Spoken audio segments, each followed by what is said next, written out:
네, 자, 제목은 아브라함과 이삭과 야곱의 하나님에 대한 말씀을 계속 드리고 있습니다.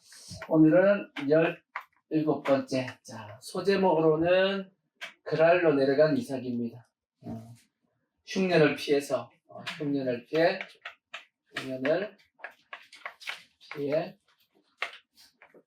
그랄로 내려간 이삭. 오늘 성경 말씀의 내용은 창세기 26장 이런 내용입니다. 아브라함 때 흉년이 한 번 있었습니다. 큰 흉년이 한 번 있었죠. 그래가지고 아브라함이 애굽으로 내려가가지고 자기 부인 사라를 뺏겼던 내용이 성경에 기록이 되어 있었습니다. 그 이후에 또 한 번의 큰 흉년이 있었더라고 성경이 말씀하는데 그때가 이삭 때였습니다. 그래서 이삭도 아브라함하고 똑같이 흉년을 피해서 어디로 내려가려고 그랬어요? 애굽으로 내려가려고 그랬습니다. 네, 애굽으로 내려가는 그 길목이 어디냐면 그랄입니다. 지금의 가나안 땅, 이스라엘 땅에서 애굽으로 내려가는 그 사이에 뭐가 있죠? 지금 전쟁하고 있는 가자 지구가 있죠? 그 가자 지구가 지금의 성경에 나와 있는 그랄 지역입니다. 그랄 지역, 그러니까 블레셋 지역이죠. 그래서 이제 이 애굽으로 내려가는 중에 하나님께서 이삭에게 나타나셨습니다. 나타나서 애굽으로 내려가지 말고 내가 너에게 지시한 땅에 머물러 있으라. 그러면 내가 이 땅을 너에게 주고 너에게 복을 주겠다 하는 이제 말씀을 하셔가지고 이삭이 내려가다가 이제 멈추고 그랄 지역에 이제 머무르게 됩니다. 그 과정, 그 그랄 지역에서 있었던 내용의 말씀이 오늘 말씀입니다. 근데 이제 이삭이 그랄 지역에서 내려가면서 자기 부인에게 이제 얘기를 하죠. 뭐라고 얘기하냐면 아브라함이 했던 얘기하고 똑같이 합니다. 당신은 이쁜데 당신이 이쁘다 보니까 당신 때문에 혹시나 내가 죽을 수가 있으니까 당신은 나의 부인이라고 얘기하지 말고 나의 누이라고 얘기해라. 이제 그렇게 얘기를 하게 되는데 그걸 통해서 이제 죄가 발생할 뻔했지만 그러진 않았습니다. 그 그랄 지역, 블레셋 지역에 아비멜렉 왕이 창문을 이렇게 내다보다 보니까 이삭하고 리브가하고 껴안는 걸 봤단 말이에요. 껴안는 걸 보고 저것도 우리가 부부구나 이렇게 해가지고 왜 속였냐? 너희들 때문에 우리 백성이 혹시나 죄를 범할 뻔했다 라고 이제 하면서 백성들에게 얘기합니다. 이 둘 부부니까 건드리지 말라고 했던 내용의 말씀이 있고 근데 그 다음 이제 말씀이 또 뭐였냐면 그 해에 농사를 지었는데 그 당시 그 주위가 다 뭐였냐면 흉년이었단 말이에요. 힘든 상황이었는데 희한하게도 누가 농사가 너무 잘 됐냐면 이삭이 농사가 엄청 잘 된 겁니다. 얼마나 잘 됐냐? 그 해에 농사하여 100배나 얻었다라고 되어 있어요. 그리고 마침내 거부가 되었다라고 말씀합니다. 이게 이렇습니다. 딴 사람들이 다 안 되는데 우리만 잘 되면 더 크게 복을 받습니다. 그렇죠? 마치 우리나라 같은 경우는 예전에 IMF 때 오히려 돈을 더 많이 버신 분들이 있어요. 그죠? 돈 많이 번 분들의 특징이 뭔지 아시죠? 달러로 들어오는 물건을 가지고 있었던 사람들은 돈을 엄청 벌었어요. 미리 알고 그랬는지 모르겠지만 달러 값이 올라가기 전에 달러로 물건을 많이 사놨단 말이에요. 물건을 딱 쟁여놨는데 달러가 확 이제 오르다 보니까 그 물건 값이 어떻게 돼요? 확 올라버린 겁니다. 가져온 금액의 뭐 2배 이상 올랐으니까. 우리가 그때 당시 IMF 전에 1달러당 원화가 800원 정도였는데 나중에 2,000원 정도 갔단 말이에요. 그러니까 3배 가까이 2배만 3배 올라갔다고. 그러니까 100원에 산 물건이 나중에 뭐 300원, 400원에 팔 수 있으니까 엄청나게 돈을 버신 분들도 있고 쫄딱 망하신 분들도 있습니다. 어떻게 보면 이삭이 그런 경우입니다. 다 안 되는데 이삭만 잘 된 거예요. 그러니까 다들 지금 농산물 이게 먹을 것이 없어서 다 힘들어하고 있는데 이삭은 풍년이 들었으니 어떻게 되겠어요? 물건값이 올라가겠지. 뭐 그렇게 볼 수도 있지. 그러니까 더 비싸게도 팔 수 있는 것이고 하여튼 그랬는지 어쨌는지 모르겠지만 성경에 보니까 그 해에 100배나 얻었다라고 성경이 말씀하고 있는 것 보니까 이삭은 다 힘들 때 큰 축복을 받았단 말이에요. 그래서 오늘 말씀은 왜 그렇게 이렇게 축복을 받았는지 그러한 어떤 이삭에 대한 말씀을 나눌 겁니다. 자, 크게 2가지 내용입니다. 첫 번째 뭐냐면 반복되는 죄입니다. 반복되는 죄. 얘는 죄를 누가 범했냐? 이삭이 범했죠. 그죠? 누가 범했던 죄인데 이거는 아브라함, 자기 아버지 아브라함이 범했던 죄인데 누구도 동일하게 범했어요? 이삭이 동일하게 범했다라는 겁니다. 그와 마찬가지로 우리 인생도 마찬가지입니다. 우리도 반복된 죄를 범해요, 안 범해요? 많이 범하게 되죠. 그에 대한 말씀을 이제 여러 가지 반복되는 죄에 대한 말씀을 이제 나눌 텐데 첫 번째 이제 우리가 한번 생각해 봐야 될 것은 절대 반복해서 지어서는 안 되는 죄가 있습니다. 그건 무슨 죄냐? 우리가 예수 믿기 전에 범하던 죄입니다. 예수 믿기 전에 범하던 죄, 그 어떤 죄냐? 요한일서 5장에 보면 이런 말씀이 있습니다. 죄의 종류를 이렇게 나눠놨습니다. 이 사도 요한은 5장 16절을 보시면 요한일서 5장 16절을 보면 죄를 두 가지로 말씀해 놨어요. 누구든지 형제가 사망에 이르지 아니하는 죄를 범하는 것을 보거든 구하라. 그리하면 사망에 이르지 아니하는 범죄자들을 위하여 그에게 생명을 주시리라. 사망에 이르는 죄가 있으니 이에 관하여 나는 구하라 하지 않노라. 모든 불의가 죄로 돼 사망에 이르지 아니하는 죄도 있도다. 하나님께로부터 난 자는 다 범죄하지 아니하는 줄을 우리가 아노라. 하나님께로부터 나신 자가 그를 지키심에 악한 자가 그를 만지지도 못하느니라 하는 말씀이 있습니다. 죄를 두 가지로 나눠놨죠. 사도 요한이 무슨 죄와 무슨 죄죠? 사망에 이르는 죄가 있고 사망에 이르지 않는 죄가 있다라는 겁니다.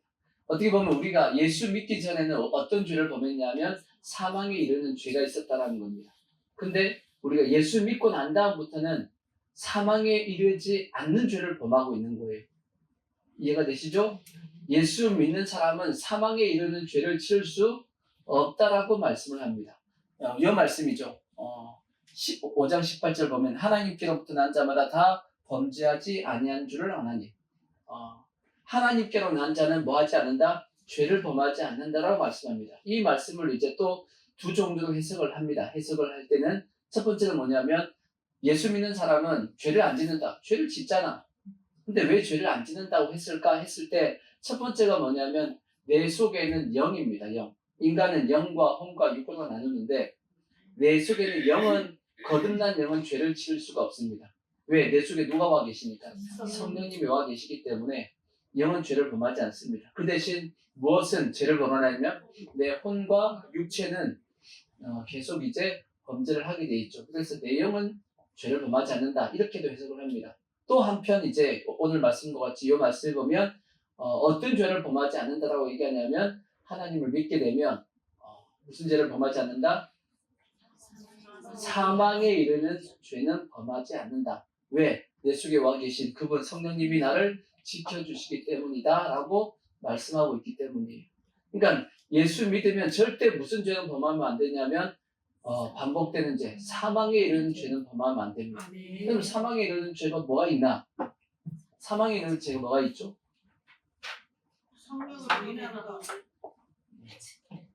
그거는 가장 큰 것은 결국은 예수 안 믿겠다고 하는 죄입니다.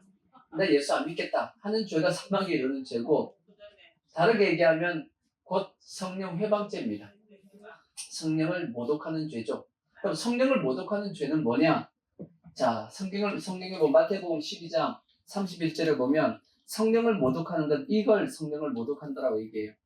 그러므로 내가 너에게 이르노니 사람에게 대한 모든 죄와 모독은 사하심을 얻되 성령을 모독하는 것은 사하심을 얻지 못하겠고 또 누구든지 말로 인자를 거역하면 사하심을 얻되 누구든지 말로 성령을 거역하면 이 세상과 오는 세상에서도 사하심을 얻지 못하리라. 나무도 좋고 열매도 좋다 하든지 나무도 좋지 않고 열매도 좋지 않다 하든지 하라. 그 열매로 나무를 아느니라. 그렇게 말씀했단 말이에요. 이 말씀은 어디에서 나온 말씀이냐? 그 앞에 나온 내용의 말씀을 보면 어떤 내용이 나오냐면 예수님께서 귀신을 쫓았단 말이에요. 귀신을 쫓아줬습니다. 그래서 귀신에 들렸던 사람이 온전하게 나았습니다. 그러면 우리는 어떤 자세를 취해야 돼요? 옆에서 보던 사람은 와, 예수님께서 귀신을 쫓아주셔가지고 저 사람이 귀신에서 노임을 받았네. 감사하다고 박수를 쳐줘야지. 그래야 돼, 안 그래야 돼? 근데 성령을 모독하는 사람의 특징이 뭐예요?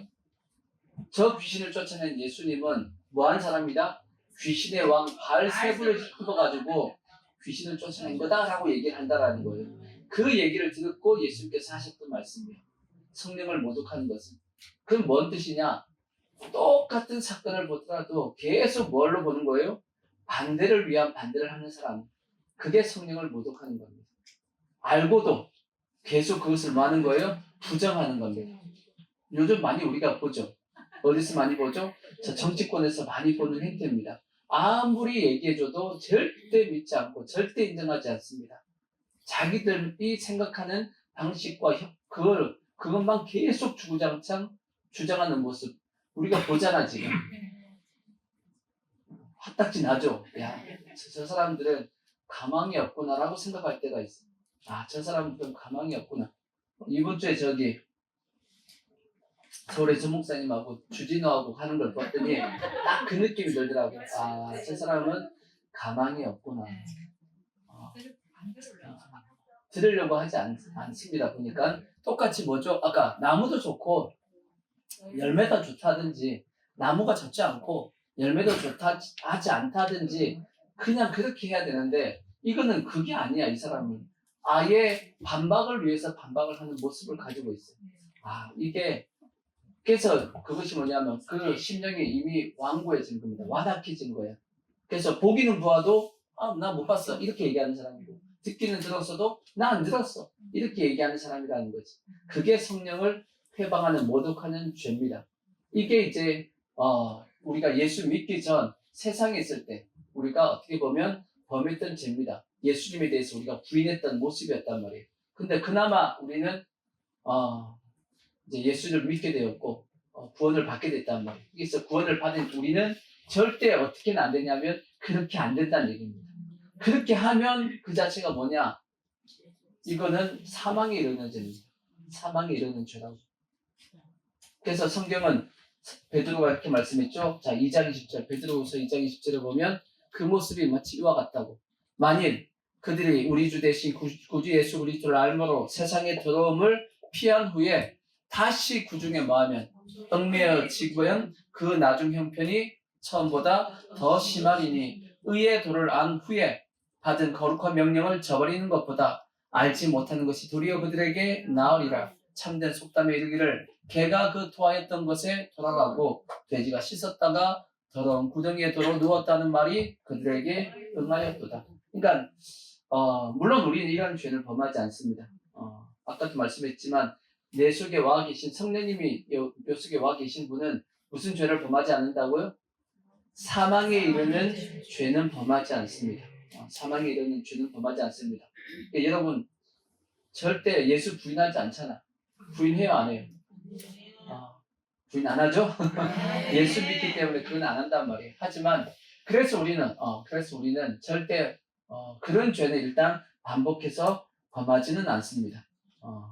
그렇지만 문제는 뭐냐면 반복된 큰 죄처럼 사망에 이르는 죄는 범하지 않지만 사소하게 반복된 죄는 우리가 범해요, 안 범해요? 엄청나게 많이 범하지. 매일 죄를 짓고 매일 뭐 하죠? 회개합니다. 매일 그 죄를 짓고 그 죄를 또 매일 거의 회개한단 말이에요. 그러면 물어보죠. 매일 그렇게 반복되게 죄를 짓는데 그리고 회개하는데 그 죄는 용서가 될까 안 될까? 그 죄 용서가 돼요 안 돼요? 용서됩니다. 회개를 하고 돌이켜서 고치려고 노력하는데 또 못 고치고 회개하죠?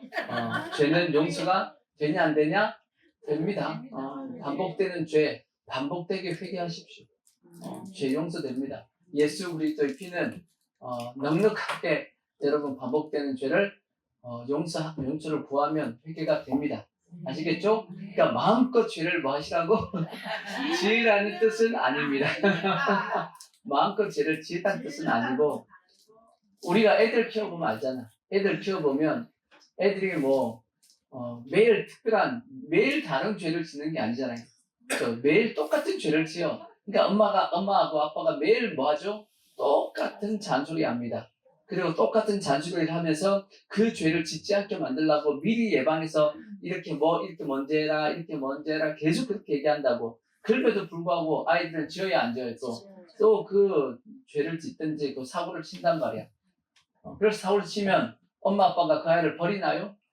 아니죠. 용서해주고 또 품어. 뭐 하려고? 그 아이가 잘 되게 하기 위해서. 그러듯이 하나님도 똑같이 우리에게 그렇게 한다라는 거야. 아멘? 감사하죠. 근데 중요한 것은 그것도 계속 무한 반복만 하면 되냐? 그러지는 않습니다. 왜냐? 우리가 아이를 키울 때도 마찬가지지. 아이가 어느 정도 나이가 들면 범하지 않아야 될 죄가 있단 말이에요. 어릴 때는 이해하고 품고 넘어가도 이제 좀 나이가 들었어. 나이가 들었는데 그러고 있다 그러면 어떻게 해야 되죠? 사랑의 매를 그때는 맞아야지. 사랑의 매를 그때는 맞아야지. 맞아서라도 뭐 해야 되죠? 고쳐야 되는 겁니다. 맞아서라도 고쳐야 되는 거야. 그래야지만 그 아이가 바르게 자라갈 수 있기 때문에. 그렇죠? 그와 동일하게 하나님께서도 우리에게 동일하게 하십니다. 우리가 반복된 죄를 범하잖아. 신앙이 어릴 때는 하나님께서 놔둡니다.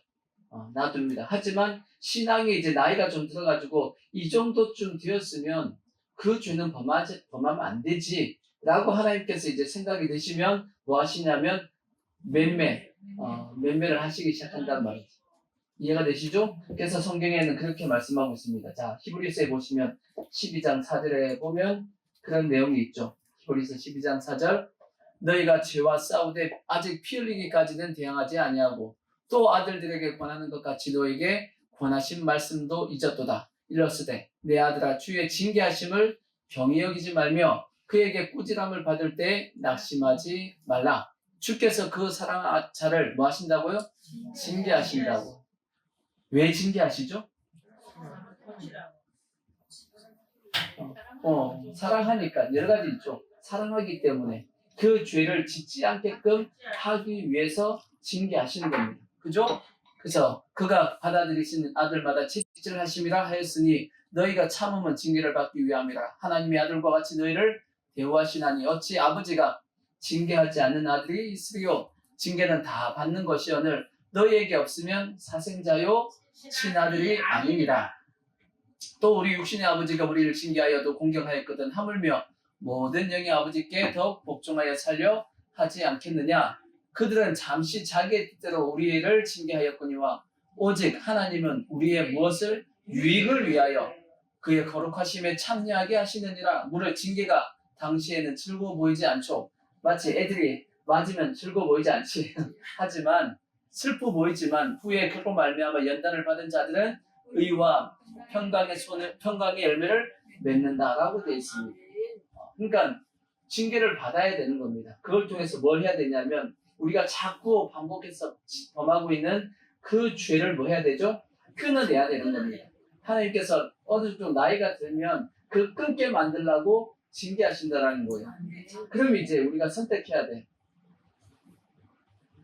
우리가 성숙하는 방법은 그래서 두 가지입니다. 두 가지를 통해서 성숙할 수 있어요. 여러분 선택하셔야 돼. 첫 번째는 뭐냐? 방금 전에 나와 있는 이 말씀처럼 징계를 통해서 성숙해지는 방법입니다. 성숙해지는 건 다행이죠. 근데 징계를 통해서 성숙할 수 있어.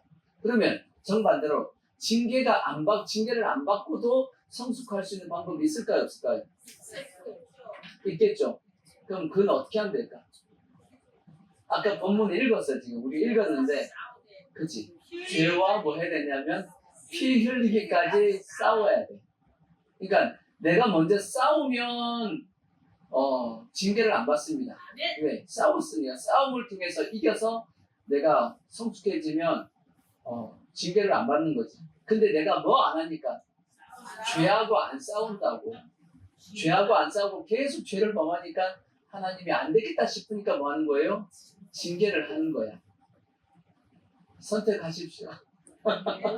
선택해야 돼. 성숙은 해야 될 거 아니야. 아니면 이름을 성숙으로 바꾸든지. 이름을 성숙으로 바꾸든지. 성숙아 이렇게. 성숙은 해제될 거 아니야. 그죠? 성숙은 해제될 터인데 맞아서 성숙하든지 아니면 죄와 싸워서 성숙하든지는 누가 선택하는 거다? 여러분들이 선택하세요. 어떤 게 좋을 것 같아요? 죄와 싸워서 성숙해지는 게 신상에는 더 좋습니다. 신상에는 더 좋으니까 우리가 그렇게 하려고 노력을 할 수 있기를 바라고, 그 다음에 이제 우리가 반복되는 죄에 대해서 또 한번 생각해야 될 것은, 우리가 신앙이 이렇게 자라잖아요. 신앙이 이제 성숙해지다 보면 죄의 모양이 바뀌어갑니다. 신앙이 어릴 때는 우리의 육신적인 죄가 더 크게 느껴집니다. 그렇지만 신앙이 깊어지고 이제 자라다 보면 육신적인 죄는 점점 작아집니다. 실제 예수 오래 믿으면 죄가 커져요, 적어져요? 당연히 작아집니다. 우리가 육신적으로 범하는 죄는 작아진단 말이에요. 그러니까 여러분들이 세상에 있을 때 지었던 죄들이 있잖아, 그죠? 예수 믿기 전에 지었던 죄가 있잖아, 그죠? 뭐 욕도 잘했을 것이고, 누구도 하여튼 미워하고 시기하고 뭐 이렇게 뭐 훔치기도 하고 그렇게 했는지 모르겠지만 하여튼 나쁜 짓도 하고 막 했단 말이에요. 했겠죠. 안 했을 수도 있고 착하게 살아갔으면. 근데 그러다가 예수를 믿었단 말이에요. 예수를 믿고 난 다음부터는 그런 죄를 쉽게 범해야 안 범해요. 예수 믿다 보니까 쉽게 범하지 않는 겁니다. 그렇다고 전혀 범하지 않는 건 아니라 할지라도 그래도 많은 죄들이 뭐해졌냐면 없어졌거든. 그렇죠? 그러니까 그러듯이 신앙이 자라면 자랄수록 점점 뭐는 없어지냐면 내 육체가 범하는 죄는 점점 약해집니다. 근데 성경에 보면 희한한 말씀이 하나가 있죠. 그게 뭐냐면 디모데전서 1장 15절을 보면 사도 바울의 이제 이러한 고백입니다. 사도 바울이 이렇게 고백했죠. 미쁘다 모든 사람이 받을 만한 이 말이요, 그리스도 예수께서 죄인을 구원하시려고 세상에 임하셨도다 하였도다. 죄인 중에 내가 누구다? 괴수다 라고 얘기를 합니다. 사도 바울이 자기 자신을 뭐라고 얘기하냐면 나는 죄인 중에 뭐라고요? 괴수다 라고 얘기한답니다. 사도 바울이 지금 디모데 전서를 기록할 때는 사도 바울이 이제 죽을 때가 얼마 안 남았을 때입니다. 마지막 이제 디모데에게 디모데 전서 쓰고 그 다음에 디도서 쓰고 그 다음에 디모데 후서를 씁니다. 그리고 이제 사도 바울을 이제 숨겨서 죽는단 말이에요. 사도 바울의 사역의 그 말기란 말이에요.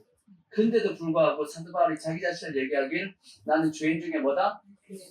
괴수다라고 얘기했던 것은 실제 진짜 자기가 죄인 중에 괴수였냐고.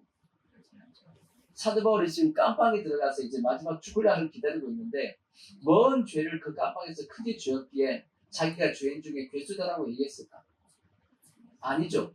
육신의 죄를 지어서 자기가 죄인 중에 괴수라고 얘기하지는 않았을 겁니다. 근데 왜 자기 자신은 더 죄인 중에 괴수다라고 얘기를 했을까라고 생각해보면 그의 육신적인 죄를 범한 것이 아니고 그는 뭘 보냐면 자기의 신념 가운데 있는 죄의 본질적인 모습을 보게 되는 겁니다. 죄의 본질적인 모습 보니까 여전히 자기는 뭐였다? 죄인이다라는 것을 느꼈다라는 거죠.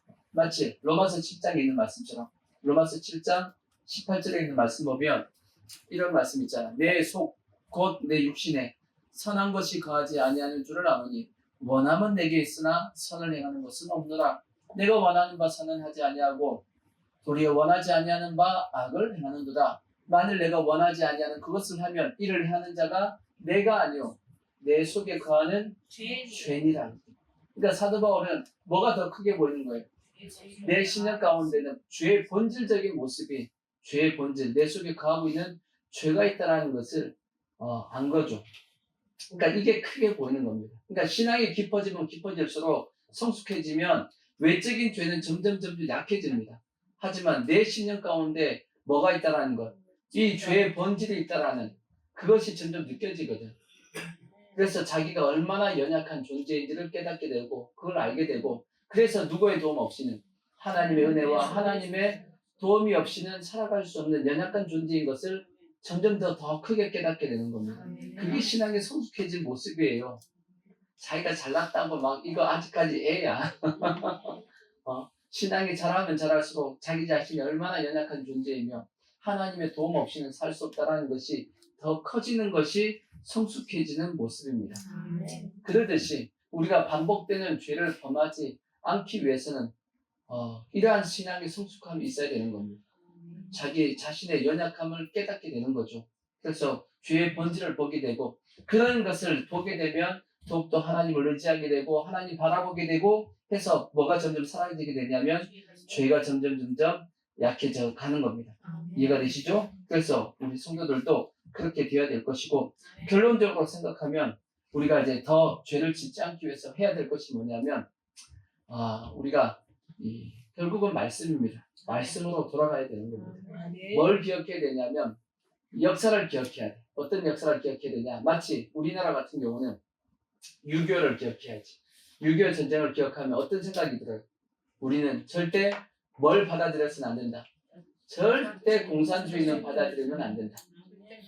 절대 안 된다. 그죠? 무조건 반공을 해야 되고, 더 나아가서는 멸공을 해야 돼. 반공과 멸공을 해야 돼. 그죠? 그리고 확실하게 뭘 준비해야 되냐면 전쟁을 준비해야 됩니다. 우리가 강력해야지만 적이 우리를 넘볼 수 없게끔 만들어야 된다고.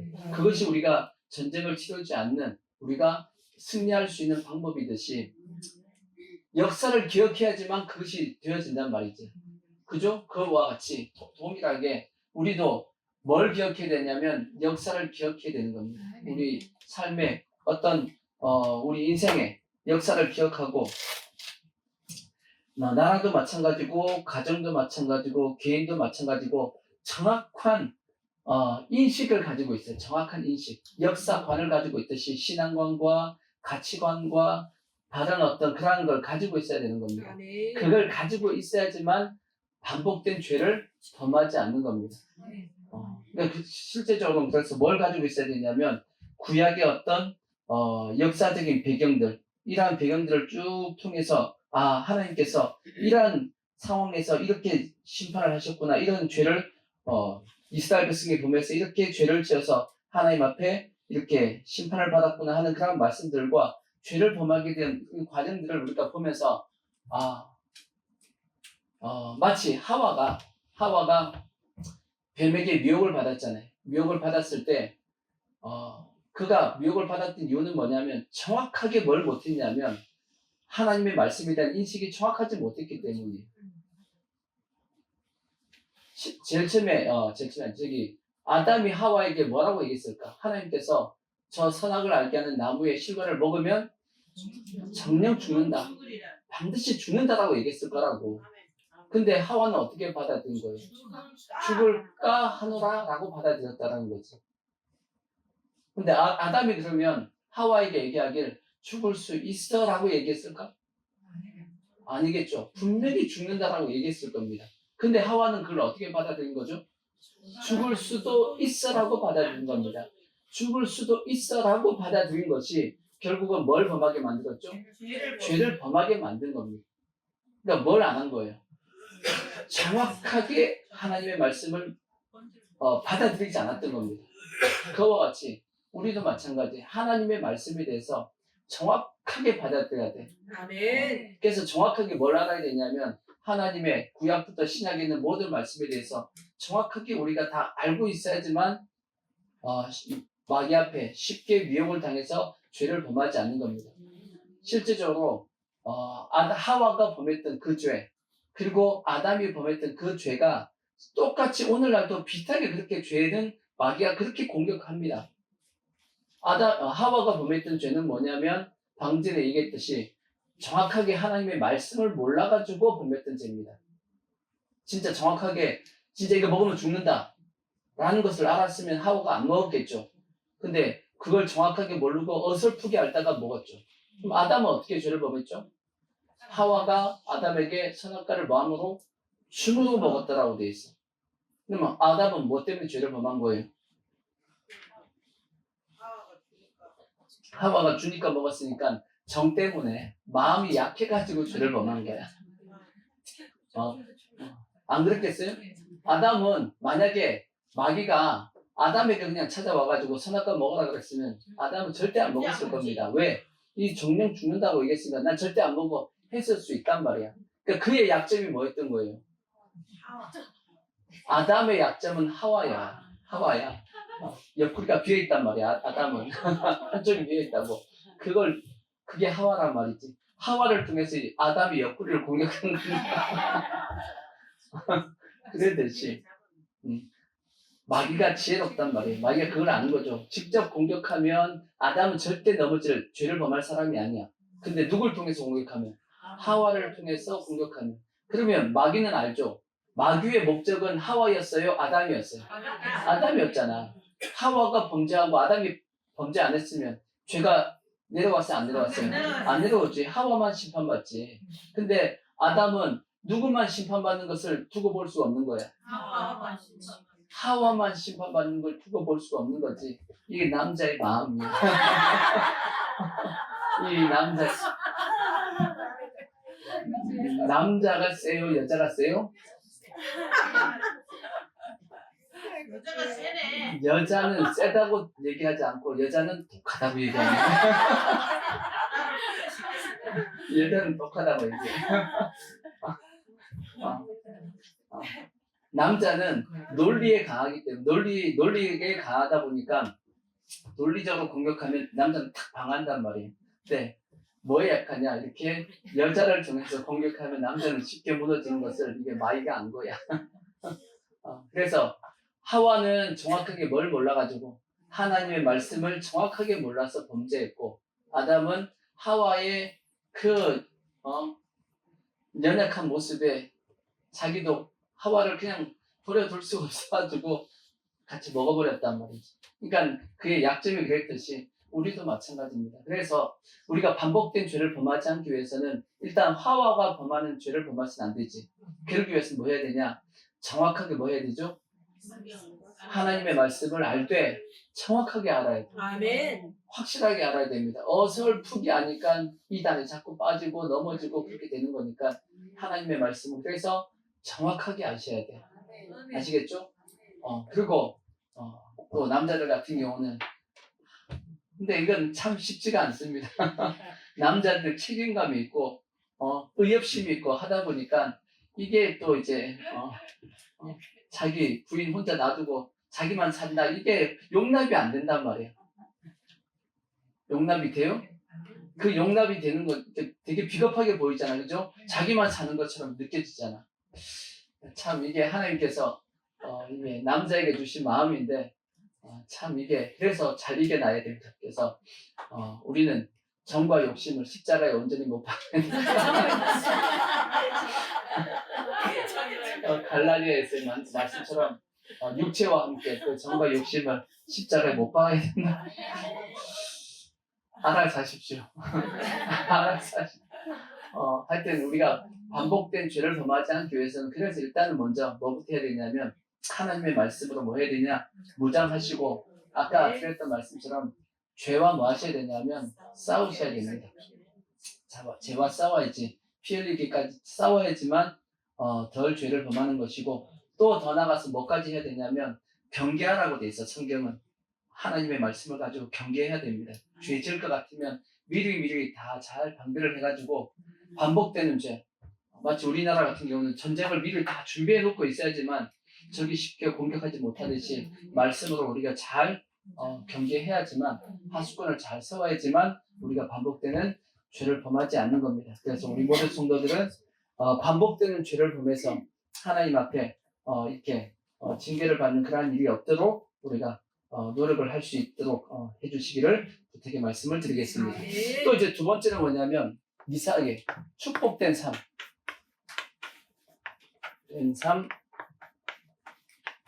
이삭입니다. 이삭은 참 축복을 쉽게 받는 것 같습니다. 성경에 보면 믿음의 조상 아브라함, 이삭, 야곱 3명 중에서 가장 쉽게 축복을 받은 사람이 누구냐면 이삭입니다. 아브라함은 믿음의 1대입니다. 1대다 보니까 시행착오를 많이 했죠.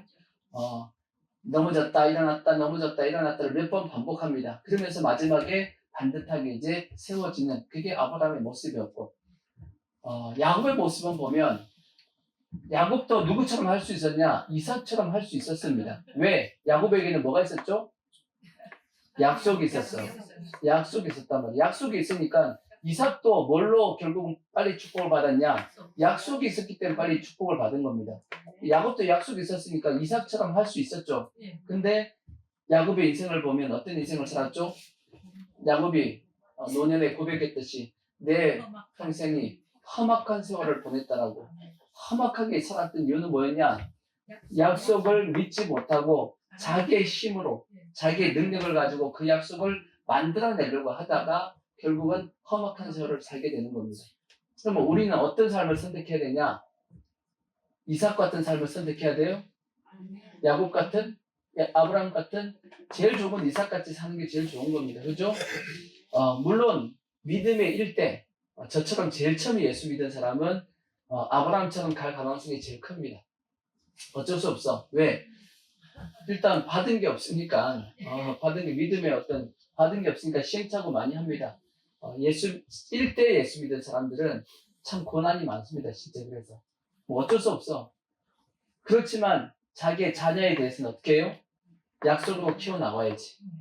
그렇게 해서 자기 자식들만큼은 이삭처럼 살게끔 해야죠. 그죠?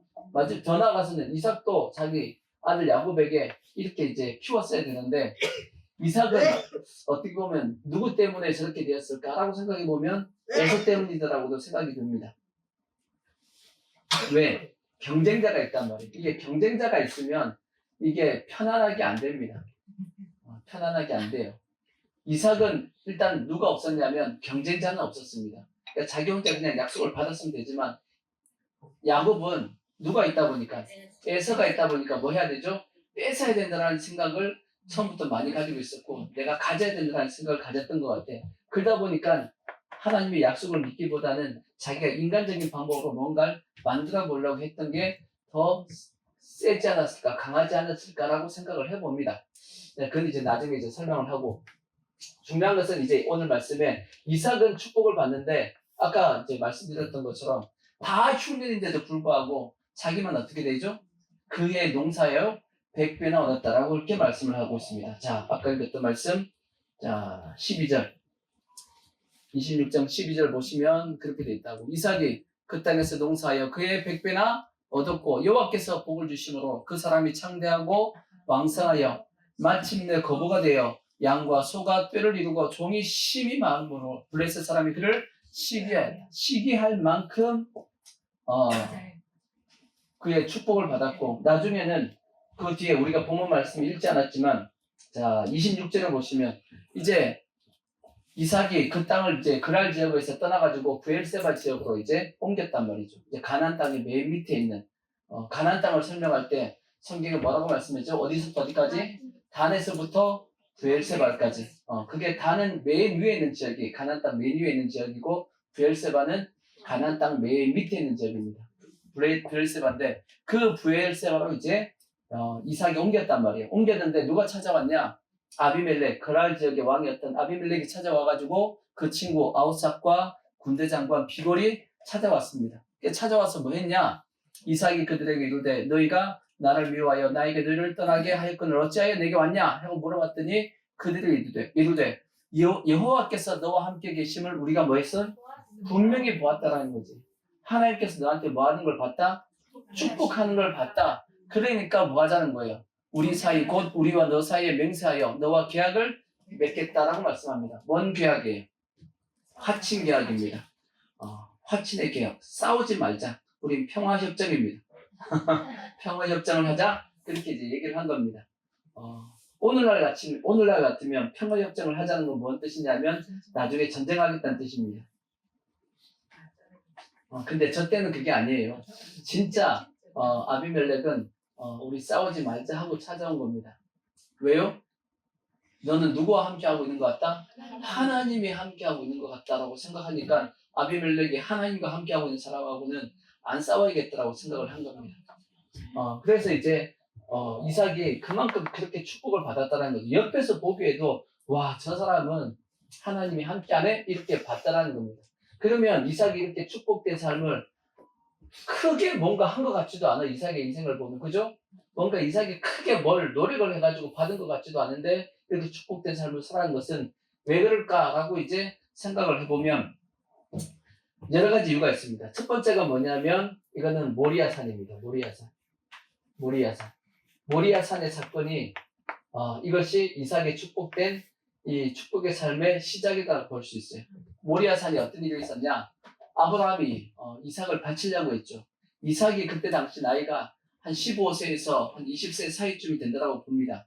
그러면 충분히 자기 아버지 120세쯤 된 아버지가 결박해가지고 묶어서 제단에 올려놓으려고 그럴 때 이삭이 확 뿌리쳐가지고 도망가려고 그러면 도망갈 수 있어요, 없어요? 충분히 갈 수 있는 힘도 있습니다. 이삭이 뛰어서 도망가면 아브라함이 어떻게 쫓아가냐고 그 연세 드신 어르신이 못 쫓아간다고. 근데 이삭이 어떻게 했어요? 아버지가 결박하고 누일 때 가만히 있습니다. 왜 그랬을까? 그게 이삭의 믿음이었습니다. 이삭의 믿음. 그러니까 아브라함의 믿음이기도 하지만 모리아산은 이삭의 믿음이기도 합니다. 마치 누가 똑같은 거냐? 그게 예수님의 모습이잖아요. 예수님의 모습. 그러니까 이미 모리아산에서 이삭은 뭐한 사람이냐면 죽음을 경험한 사람이에요. 죽음. 이삭은 죽음으로 시작한 사람입니다. 그러니까 먼저 죽었으니까 뭐가 가능하냐면 하나님이 축복할 수 있는 겁니다. 마치 요한복음 12장에 있는 말씀처럼 한 알이 미리 땅에 떨어져 안 죽으면 어떻게 되죠? 한 알 그대로 있습니다. 근데 죽으면 많은 열매를 맺는다고 했듯이 이 이삭은 죽음으로부터 시작했기 때문입니다. 그러니까 우리도 마찬가지예요. 절대 우리가 내가 강하고 능력이 있고 실력이 있어서 하나님 앞에 내가 축복을 받는 게 아닙니다. 우리는 하나님 앞에 내 뜻을 내려놓고 하나님의 은혜를 구함을 통해서 축복을 받는 거지. 아시겠죠? 죽음을 통해서 내려놓음을 통해서 받는 것이 그게 축복이지 내가 실력과 능력이 있어서 축복을 받는 게 아니다라는 거죠. 아브라함도 마찬가지였잖아. 하나님께서 아브라함에게 아들을 주겠다 해놓고 뭘 기다렸어요? 뭘 기다렸죠? 아브라함과 사라의 죽음을 기다리고 있었지. 죽었냐 안 죽었냐를 테스트해 본 겁니다. 안 죽었어? 하나님께서 역사 안 해줍니다. 언제까지 기다렸다고 그랬어요? 아브라함과 사라의 태의 죽음을 기다렸다라고 성경이 되어 있거든. 기다려서 이제 더 이상 아브라함과 사라가 자식을 낳을 수 있는 뭐가 사라졌냐면 능력이 사라졌단 말이에요. 사라지기까지 하나님을 기다려 있었습니다. 근데 사라졌음에도 불구하고 아브라함과 이삭은 뭘 붙잡았죠? 약속을 붙잡은 겁니다. 그래서 믿음으로 누굴 낳았죠? 이삭을 낳은 겁니다. 이게 하나님의 축복의 원리입니다. 아시겠죠? 그러니까 하나님께서는 오늘도 우리의 뭘 기다려요? 죽음을 기다려. 죽음을 기다린다고. 내 능력과 내 실력이 뛰어난 것을 기다리는 것이 아니고 너가 막 열심히 운동하고 열심히 뭐 공부하고 해가지고 실력을 키우면 내가 널 쓸 거야. 하나님은 그렇게 하지 않습니다. 아시겠죠? 이미 능력과 실력은 누가 많이 가지고 있냐? 하나님이 많이 가지고 있어. 능력이 하나님과 실력이 하나님이지. 그치? 다 가지고 있으니까 우리가 뭐 하기를? 우리가 내 자신의 뜻을 내려놓고 하나님의 뜻을 온전히 받아들이고 믿음으로 하나님 앞에 나아가는 그 모습을 하나님은 기다리고 있는 겁니다. 그러면 축복을 하겠다라는 거지. 그게 축복의 원리잖아. 그러니까 근데 그걸 이삭은 뭐부터 시작했어요? 거기부터 시작한 겁니다. 나중에 야곱을 보면 야곱은 계속 뭐 하려고 그랬죠? 자기 실력, 능력 키우려고 그래. 능력 키우려고 그래. 이걸 키우면 뭐 한다고? 하나님께 축복받는다고 생각하니까 계속 이 엉뚱한 반대 방향으로 막 간단 말이에요, 이게. 그래서 인생이 어떻게 돼요? 험악한 세월을 보내는 겁니다. 성도들 중에서도 마찬가지예요. 험악한 세월을 살아보려고 열심히 노력하시는 분들이 있는데 그게 그 방향이 아니야. 그쪽으로 가면 안 돼. 하나님은 죽음으로 가라는 거지, 죽음으로. 이게 십자가고 이게 사도 바울이 얘기했던 십자가의 도라고. 십자가의 이쪽으로 가야지만 이게 하나님의 지혜고 하나님의 능력이다라고 성경이 말씀하고 있잖아. 아멘. 이게 이제 이삭이 빨리 축복을 받았던 이유 중에 하나입니다. 두 번째, 이삭이 또 축복을 받았던 이유는 뭐냐? 예수님과 하나가 되었기 때문에, 연합이 되었기 때문에. 이게 뭔 뜻이냐? 성경에 보면 예수님하고 가장 닮은 삶의 모습을 살았던 사람을 크게 두 사람을 뽑습니다. 그 한 사람이 누구냐면 요셉이죠. 요셉 다른 얘기 다 지켜놓고 일단 요셉은 형들한테 팔렸잖아. 은 얼마에 팔렸죠? 은 20에 팔렸잖아. 예수님은 은 30에 팔렸어.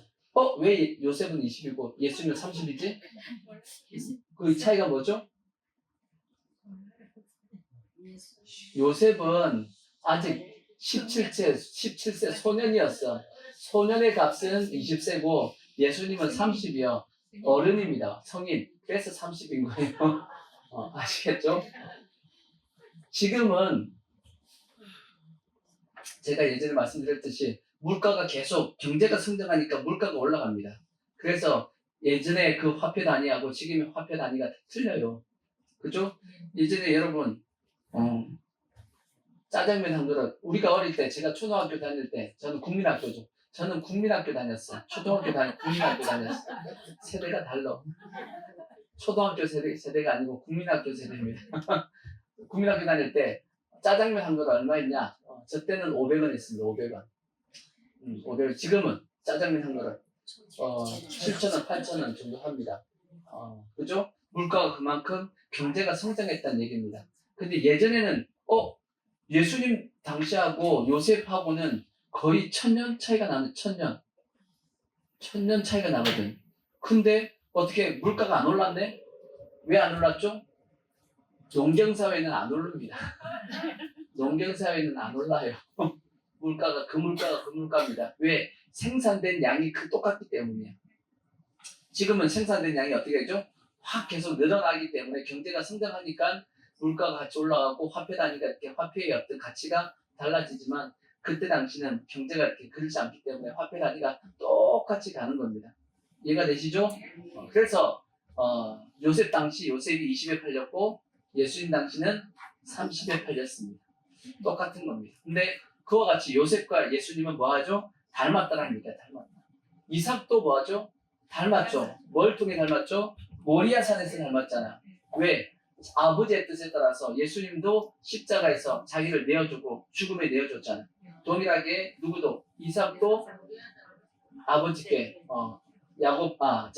아브라함 야곱의 뜻에 따라서 모리아산에서 제단 위에 올라갔단 말이지. 동일한 모습이었다는 얘기입니다. 그러니까 요셉도 이삭도 다 누구하고 닮았어요? 예수님하고 닮은 겁니다. 그러니까 예수님하고 닮았다 이 말을 또 다르게 어떻게 표현하냐면 예수님과 하나 되었다 라고 또 표현을 하고 또 이 말씀을 또 다르게 얘기하면 예수님과 연합되었다라고 또 표현하고 이걸 더 구체적으로 얘기하면 뭐라고 얘기하냐면 내가 어디 안에? 예수 안에. 그리고 예수가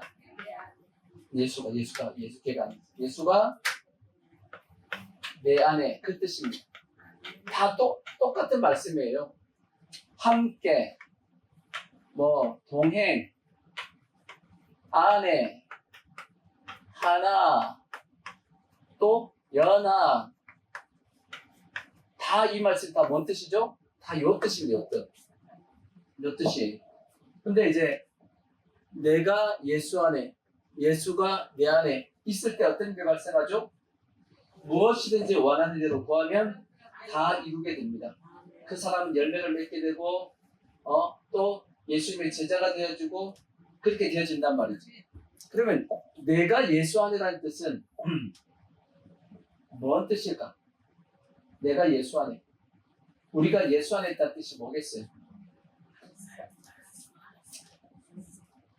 내가 예수 안에. 우리가 저 말씀을 자주 읽어요, 안 읽어요? 자주 읽는데 저게 무슨 뜻인지 모르고 그냥 자주 읽어. 내가 예수 안에 있어야지. 내가 예수 안에 있어야지. 내가 예수 안에 있다는 뜻이 뭐겠습니까? 내가 예수 안에 있다는 뜻은 무슨 뜻이냐면 예수님에게 이루어진 모든 사건은 곧 누구에게 이루어진 사건이다? 나에게 이루어진 사건이다. 그 뜻입니다. 내가 어디 안에 있습니까? 예수 안에 들어가 있으니까 나는 누구예요? 나는 예수요. 이렇게 된다는 얘기입니다. 하나님이 보시기에는 내가 어디 안에 있습니까? 예수 안에 들어가 있으니까 하나님은 뭘 보는 거예요? 나를 보는데 누가 보여요? 예수가 보이네. 하나님이 보시기에는 내가 누구처럼 보이냐면 예수님처럼 보이는 거예요. 그래서 성경은 내가 뭘로 옷을 입었냐? 예수로 옷을 입었다라고 그렇게 말씀을 하고 있는 거예요. 자, 그래서 갈라디아서 3장 26절에 보면 그렇게 되는 겁니다. 3장 26절 보면 자, 너희가 다 믿음으로 말미암아 그리스도 예수 안에서 하나님의 아들이 되었으니 누구든지 그리스도와 합하기 위하여 세례를 받은 자는 그리스도로 뭐 했다?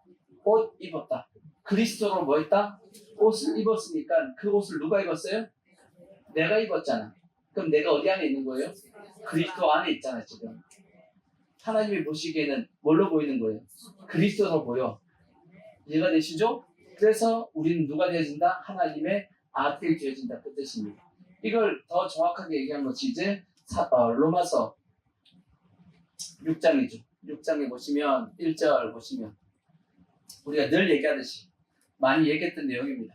그런즉 우리가 무슨 말을 하리요? 은혜를 다하게 하려고 죄에 가하겠느냐? 그럴 수 없느니라. 죄에 대하여 죽은 우리가 어찌 그 가운데서 더 살리요?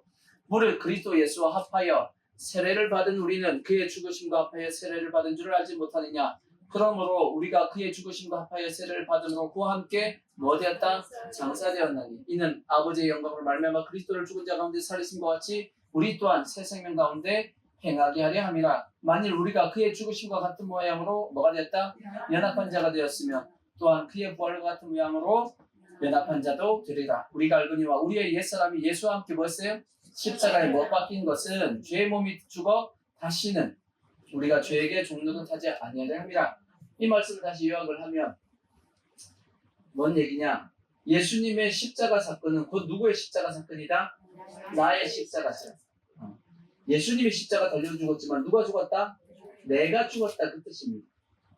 예수님께서 장사 지냈습니다. 예수님은 장사 지냈냐? 누구도 장사 지냈다? 나도 장사 지냈다. 장사 지냈다는 말씀은 확실하게 죽었다. 그 뜻입니다.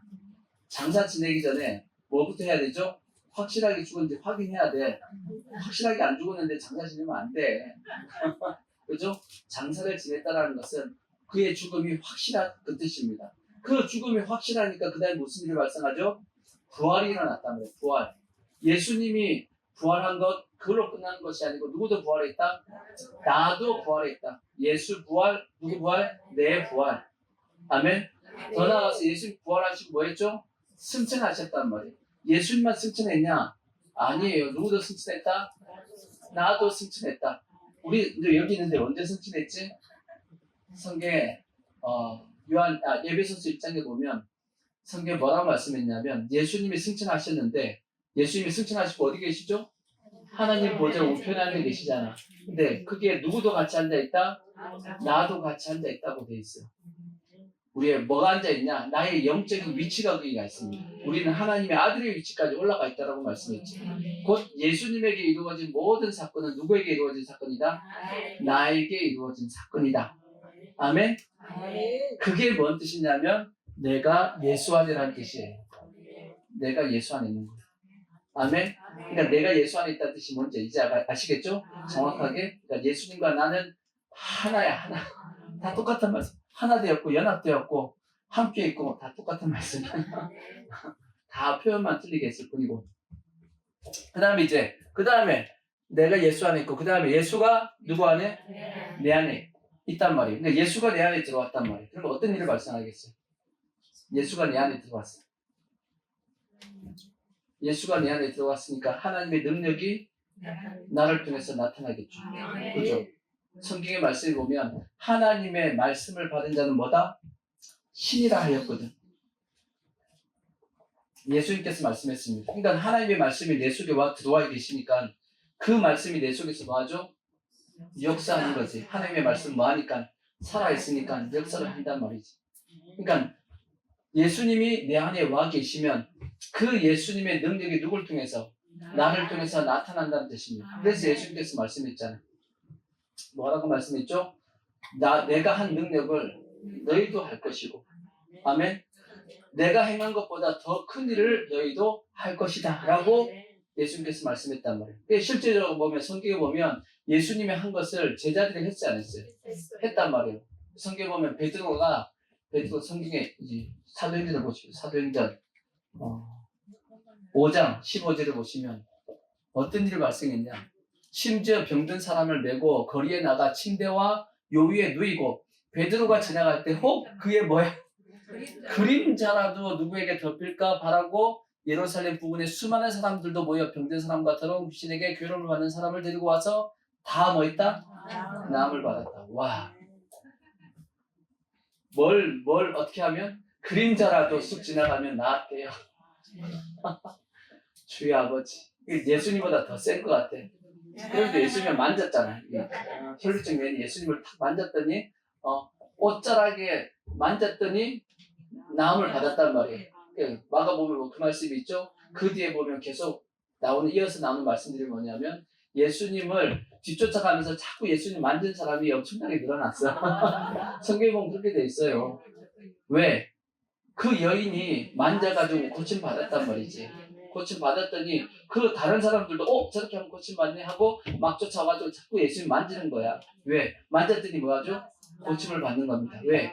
그들의 그런 믿음이 나왔기 때문에. 근데 베드로는 더 세. 어떻게 해요? 그림자만 지나가도 나음을 받았어. 또 센 사람이 또 나타났어요. 그게 누구예요? 사도 바울이야. 사도행전 19장 11절을 보시면 아주 센 사람이 나타났어. 하나님이 바울의 손으로 놀라운 능력을 행하게 하시니 심지어 사람들이 바울의 몸에서 손수건이나 앞치마를 가져다가 병든 사람에게 뭐하면 얹으면 그 병이 떠나고 악기도 나가더라. 사도 바울이 쓰는 물건을 가지고 가가지고 병든 사람에게 딱 얹으니까 병이 낫고 귀신도 떠나버립니다. 주의 아버지, 손수건을 많이 만들어 놔야겠어.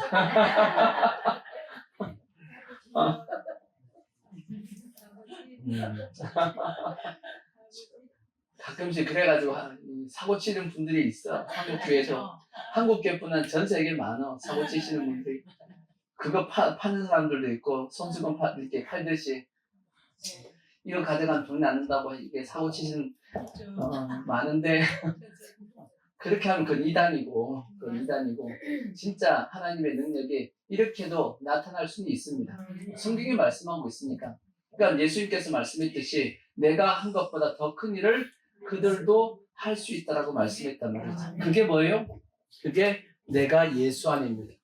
예수가 내 안입니다. 예수가 내 안에 거하면, 예수가 내 안에 있으면 예수님께서 내 속에서 뭐 하시냐면 역사하시는 겁니다. 역사하니까 예수님의 역사가 나를 통해서 뭐냐면 나타나는 거죠. 단지 나는 뭐냐? 예수님의 역사가 나타나는 통로입니다. 아멘? 이렇게 되어진다라는 거죠.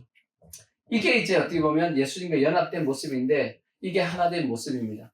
근데 이삭이 어떻게 보면 예수님과 이렇게 닮은 모습, 연합된 모습이 그에게 있었기 때문에 예수님의 모형이 되는 거죠. 그래서 이 이삭을 통해서 뭐가 나타나냐면 하나님의 은혜와 능력이 축복이 그에게 나타나는 겁니다. 근데 여기서 조심해야 될 것이 있어요. 뭐가 조심해야 되냐? 이거는 순서가 반드시 뭐 해야 되냐면 순서가 중요합니다. 반드시 이게 1번이고 이게 2번이에요. 내가 예수 안에 먼저 있어야 되고 그래야지만 예수가 내 안에 있습니다. 자, 성경을 그래서 보시면 자 요한복음 14장 10절도 보십시오. 성경에 다 이렇게 기록이 되어 있어요. 여러분은 그냥 쭉 읽었겠지만 성경은 요 수준을 반드시 지키고 있습니다. 자, 이것도 성부 하나님과 성자 예수님과의 관계도 똑같이 그렇게 되어 있어요. 나는 뭐하고? 아버지 안에. 예수님이 어디 안에 있다? 아버지 안에 있고 그 다음에 아버지는 내 안에 있다. 순서가 그렇게 되어 있어요. 그 다음에 내가 너에게 이런 말을 수하는 것이 아니라 아버지께서 내 안에 계셔서 그해야 한다. 그 다음 11절 내가 어디 안에? 아버지 안에 거하고 아버지께서 내 안에 계심을 믿으라 하고 말씀을 했습니다. 그 다음 밑에 20절도 보시면 20절 보시면 자, 그 날에는 내가 누구 안에? 예수님이 먼저 성부 하나님 안에 있고 그 다음에 너희가 그 다음에 누구예요? 너희가 먼저 내 안에 있어야 돼. 너희가 내 안에 있고 그 다음에 내가 너희 안에 있는 것을 알게 될 것이다. 그 다음에 요한복음 15장 4절 보시면 15장 4절 내 안에 거하라. 그러면 뭐 하겠다? 나도 너희 안에 거하겠다라고 말씀했어요. 아멘. 그래서 반드시 순서가 뭐다? 내가 먼저 예수 안에 있어야 돼. 그래야지만 예수님이 내 안에 있지. 이걸 반대로 하면 어떤 사람이냐면 이런 얘기입니다. 나한테 능력 보여주세요. 그럼 내가 믿을게. 이렇게 하면 하나님이 능력을 나타내냐고. 그죠? 이걸 반대로 하면 그 뜻이거든. 나한테 먼저 뭘 보여달라고? 내가 능력 할 수 있게끔 베풀어 달라고. 그러면 내가 뭐 하겠다? 예수님 믿겠습니다 라고 하는 꼴이 된다고. 그러면 돼요 안 돼요? 안 돼요. 안 된단 말이에요. 내가 먼저 뭐 해야 되죠? 내가 먼저 믿어야지. 내가 믿으면 하나님이 그 내 믿음을 통해서 역사할 수 있는 겁니다. 아멘. 그 말씀이고, 또 하나 우리가 꼭 필요한 것이 뭐냐면 이 두 가지는 반드시 순서가 중요하고, 그 다음 뭐냐, 함께 있어야 돼. 하나만 있으면 안 돼. 이 두 가지가 다 같이 있어야 돼. 뭔 뜻이냐면 내가 예수 안에 있는 것은 믿는데 예수가 내 안에 있는 걸 안 믿는 사람이 있어. 그럼 어떻게 되겠어? 내가 예수 안에 있는 걸 믿어. 그래서 예수님에게 이루어진 사건은 나에게 이루어진 사건이야 하는 걸 믿어. 그래서 나는 예수님의 도움을 통해서 나는 구원을 받고 한다는 걸 안 믿어. 근데 문제는 뭐냐면 예수가 내 안에 들어와 있다는 걸 몰라. 그러면 어떻게 되겠어요? 항상 주님 앞에 뭐라 그래요? 주님, 저는 못해요. 이게 이제 이거예요. 저는 못해요. 이게 뭐냐면 이거는 알겠는데 이거는 내가 못 믿겠다라는 거예요. 이해가 되시죠? 내가 예수 안에 있다는 걸 확신하다라면 예수가 내 안에 있다는 것도 믿으시라고. 이거는 자동적으로 이렇게 되어지는 겁니다. 자동적으로. 아시겠죠? 내가 예수님 안에 있으면 예수님도 내 안에 거하겠다라고 약속을 했기 때문에, 그러니까 나는 못해요 하시면 안 돼. 저는 연약해서요. 저는 못해요. 이렇게 하면 안 되고. 아시겠죠? 반드시 내가 예수 안에 있으면 예수님도 내 안에 계셔가지고 그의 말씀이 내 삶 가운데 역사한다고. 아멘. 그 다음에 반대로 내가 예수 안에 있는 걸, 예수님이 내 안에 있는 것은 인정하는데 내가 예수 안에 있는 것을 인정하지 않으면 어떻게 되겠어요? 난 다 할 수 있어. 하는데 자기는 어디 안에 안 들어가려고 그래요? 예수 안에 안 들어가려고 그래. 그럼 뭐 하는 거예요, 이건? 이게 교만하게 됩니다. 지가 잘한 줄 알아. 지가 한 줄 알아. 누가 한 건데? 예수님이 나한테 한 건데 지가 한 줄 안다고 교만해지는 겁니다. 이해가 되시죠? 그래서 반드시 우리는 뭐 해야 되냐? 순서와 이 두 가지는 같이 있어야 된다라는 것을 우리는 꼭 기억해야 됩니다. 그래야지만 뭐하냐? 우리는 이삭처럼 축복된 삶을 살아갈 수 있습니다. 시간이 다 됐지만 빨리빨리 하자. 세 번째, 뭐가 또 있어야 되냐? 이삭이 잘한 것이 뭐냐면 아브라함의 발자취를 따랐습니다. 아브라함의 발자취를 따라서. 뭔 뜻이냐? 이삭은 계속 뭐에서 축복을 받았죠? 이삭이 축복받았던 이유는 간단합니다. 뭐 했기 때문이에요? 아브라함의 우물을 팠기 때문이에요. 아브라함의 우물을 팠어. 그 당시에 가장 흉년이 들었던 이유는 뭐겠어요? 물이 없어서. 우물을 팠는데 물이 안 나오는 거야. 그러니까 우물이 마르니까 밭에다가 뭘 못해요? 물을 못 주죠. 그러니까 뭐 할 수밖에 없어? 흉년이 들 수밖에 없는 거지. 근데 이제 이삭은 어떻게 됐냐? 파면 물이 나와. 파면 나와. 그러니까 물이 넉넉하니까 뭐 할 수밖에 없죠? 농사가 잘 될 수밖에 없지. 이해가 되시죠? 그래서 이 이삭은 축복받았던 이유가, 쉽게 축복받았던 이유가 뭐냐면 우물을 팠는데 물이 항상 나왔기 때문이에요. 근데 이 이삭이 우물을 팔 때마다 물이 나왔던 이유가 뭐냐 하고 봤더니 이삭은 아브라함이 팠던 우물을 판 겁니다. 여기서 이제 축복된 사람과 축복을 못 받는 사람의 특징 차이가 있습니다.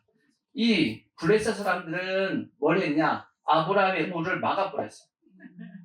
이삭은 아브라함의 우물을 팠습니다. 아브라함의 우물을 판 사람은 축복을 받고 아브라함의 우물을 막은 사람, 이건 저주를 받는 겁니다. 이해가 되시죠? 마찬가지입니다. 우리도 끊임없이 뭐 해야 되냐? 아브라함의 우물을 파야 됩니다. 이게 뭔 뜻이냐면 이삭은 아브라함이 살았던 그 삶을 따라간 겁니다. 자기가 뭔가 새로운 것을 한 것이 아니고 자기 아버지가 했던 것, 축복된 모습을 따라간 거죠. 오늘날로 얘기하면 이렇게 생각할 수 있습니다. 우리가 이제 공부를 하고 우리가 배우는 이유가 뭐예요? 누군가가 수많은 시간과 노력과 그걸 투자해가지고 만들어 놓은 공식이 있잖아. 그 공식을 따라가면 쉽게 답을 얻을 수 있잖아. 근데 공식을 무시하고 그 답을 얻으려고 답을 생각해 보세요. 답을 얻을 수 있어요, 없어요? 그 공식을 어떻게 만드냐고. 우리 단지 뭐 하면 되죠? 공식을 가져오면 돼. 그래서 쉽게 문제를 풀 수 있단 말이지. 그러니까 뭐 해야 되냐? 이미 내 앞에서 해온 사람이 있습니다. 축복받은 사람들이 있으면 그 축복된 사람을 뭐 하면 되죠? 따라가면 되는 거야. 아멘. 따라가면 쉽게 내가 축복을 받는 거지. 굳이 내가 처음부터 시작하려고 그러면 그 앞 사람이 고생했던 것을 다 뭐 해야 되죠? 내가 다 겪고 지나가야 되는 거예요. 이해가 되시죠? 그래서 마찬가지입니다. 성경에는 이미 우리에게 축복된 삶을 살았던 사람들이 쭉 있습니다. 그들의 삶을 우리가 따라가면 되는 겁니다. 이삭은 아브라함의 삶을 따랐듯이 우리도 뭐 하면 되냐면 축복받은 사람들 성경에 돼 있죠? 따라가면 되는 겁니다. 뭐 성경의 인물이 아니라 할지라도 세상에 위인도 있어. 그래서 위인 전집을 읽으라고 한 이유가 뭐겠어요?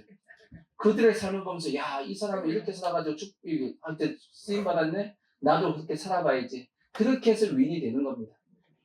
그죠? 또 위인 전집 안 읽었으면 지금 세상을 보면서 야, 저 사람 참 멋있다 그러면 저 사람이 어떻게 살았지? 하고 연구해 보면 저 사람이 이렇게 살아가지고 저렇게 되었네. 나도 한번 저렇게 해봐야지 하고 그 사람이 갔던 길을 뭐 하면 되냐면 따라가면 쉽게 갈 수 있는 겁니다. 이게 축복의 원리란 말이에요. 예전에 장경도 목사님 설교 중에 그런 얘기가 있었어요. 어떻게 축복받냐? 간단하다고 얘기해. 딱 보고 교회 내에서 축복받는 사람이 있으면 그 사람 옆에 딱 붙어 있어요. 딱 붙어 있어가지고 그 사람이 어떤 주식에 투자한다 그러면 같이 투자해. 그 사람이 그 주식을 팔면 같이 팔래. 그 사람이 따라하래. 따라하면 축복받는다고. 그게 맞는 겁니다. 하나님이 그 사람에게 축복을 줬는데 축복 준 이유가 있죠. 그럼 그 사람을 따라하다 보면 같이 축복받는다라는 거지. 그 발자취를 따라가는 겁니다. 그와 마찬가지로 우리도 마찬가지입니다. 굳이 내가 처음부터 만들어내려고 하지 마시고 이미 솔직히 얘기하면 성경에 우리에게 축복받는 원리를 다 설명해 놨지 않았어요? 설명해 놨단 말이지. 이 설명해 놓은 이 말씀을 따라서 사는 것이 가장 뭐한 거냐면 축복된 삶을 사는 방법입니다. 여호수아서 1장의 말씀했죠. 하나님의 말씀을 주야로 묵상하고 그 가운데 기록한 대로 다 지켜 행하라. 그리하면 내 길이 형통할 것이고 평탄할 거다. 기록해 놨지 안 그래? 다 해놨잖아. 그럼 우리 뭐 하면 되죠? 기록한 대로 그 말씀에 순종하면 형통하고 평탄하게 살 수 있는 겁니다. 굳이 내가 또 이게 맞나 틀리나 해가지고 내가 해볼 이유가 없는 거지. 이미 성경에 뭐 해놨으니까 다 기록되어 있으니까. 아멘. 자, 신명기 6장 6절을 한번 보시면 신명기 6장 6절 보시면 오늘 내가 내게 명하신 이 말씀을 너희는 마음에 새기고 내 자녀에게 뭐하고 그래서 부리자니 가지치며 앉았을 때든지 길을 갈 때든지 누워있을 때든지 일어날 때든지 말씀을 강론할 것이며 너는 또 그것을 내 손목에 메어 기호를 삼으며 내 미간에 붙여 표로 삼고 내 집 문설주와 바깥문에 기록할지니라. 그래갖고 아이들에게 이 말씀을 막 주입시키라는 거야. 그걸 통해서 아이들이 쉽게 뭐하게끔 축복된 삶을 살아갈 수 있게끔 만들어주라는 거죠. 그게 몸에 배게끔 만들라고 성경에 말씀했습니다. 이 외에도 또 이 말씀도 보자고. 자, 디모데후서 3장 15절 보시면 또 어려서부터 성경을 알았나니 성경은 능히 너로 하여금 그리스도 예수 안에 있는 믿음으로 말미암아 구원에 이르는 지혜가 있게 하느니라. 모든 성경은 하나님의 감동으로 된 것으로 교훈과 책망과 바르게 함과 의로 교육하기에 유익하니 이는 하나님의 사람으로 온전하게 하며 모든 선한 일을 행할 능력을 갖추게 하려 함이라. 이미 다 답이 나와 있어요. 어떻게 사는 것이 형통하고 평탄하게 살고 복 있는 삶을 사는 것이. 시편 1편 복 있는 사람은 악인의 꾀에 죄인의 길 오만한 자의 자리에 앉지 않냐고 오직 하나님의 말씀을 즐거워하여 주야로 묵상하는 자로다. 답이 있어요 없어요? 답이 있잖아. 굳이 세상에서 찾으려고 하지 마시고 내가 경험해가지고 내가 축복받는 원리를 깨달아야지 할 필요가 있어요 없어요? 없어. 성경에 보면 이미 축복받는 원리는 다 기록이 되어 있습니다. 아멘. 그러니까 축복받는 게 실제는 어려운 게 아닌데 굳이 내가 그걸 안 따라가고 내 고집대로 해보려고 하다가 인생을 뭐 하는 거냐면 누구처럼? 야곱처럼 험악한 세월을 보내고 있는 거예요. 아멘. 그러니까 어떻게 하면 축복된 삶을 살 수 있냐? 아브라함의 발자취를 따랐듯이 우리는 뭔 발자취? 성경의 발자취, 예수님의 발자취를 따라가는 것이 그것이 축복된 삶입니다. 한 가지 더 남았는데 시간이 너무 많이 갔어. 다음 주에 하고 하여튼 우리는 그래가지고 우리 모든 성도들도 이 두 가지입니다. 반복된 죄 범하지 말자고. 이건 그렇게 하기 위해서 뭐 해야 되냐? 죄와 싸워야 됩니다. 아시겠죠? 피 흘리기까지 싸워야 된다라고 말씀을 드렸고 그 다음에 또 뭐하라고 말씀했죠? 하나님의 말씀에 대해서는 정확하게 알아야 된다고 말씀했고 죄에 대해서는 경계할 수 있어야 된다 말씀드렸고 그다음에 축복된 삶을 살기 위해서는 먼저 죽음이 필요하고 예수님과 하나 되어야 될 것이고 더 나아가서는 성경의 발자취를 쫓아갈 수 있는 그러한 모습이 되어서 우리 모든 성도들 다 이 이삭과 같은 축복된 삶을 힘들고 어렵게 축복된 삶을 살지 말고 빨리 가자고 빨리 축복받아서 하나님 앞에 귀하게 다 쓰임받는 원 없이 주님 앞에 한번 쓰임받는 우리 모든 성도들 되어지시기를 부탁의 말씀을 드리겠습니다.